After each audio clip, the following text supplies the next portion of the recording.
إزاي بيقدر المخ يخليك تشوف أحلام كاملة في ثواني وأنت نايم؟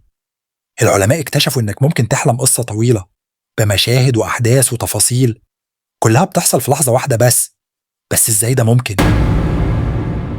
المخ وقت النوم بيفصل عن الإحساس بالوقت وبيبدأ يصنع الحلم كأنه فيلم كامل. كل مشهد بيتكون بسرعة خارقة وبيخدعك إنك عشت ساعات رغم إن جسمك نايم من كام ثانية بس. يعني ممكن تحلم إنك عشت عمر كامل وإنت في الحقيقة لسه في نفس الدقيقة. بس ليه المخ بيعمل كده؟ وليه بيخليك تحس إنك فعلا كنت جوه الحلم؟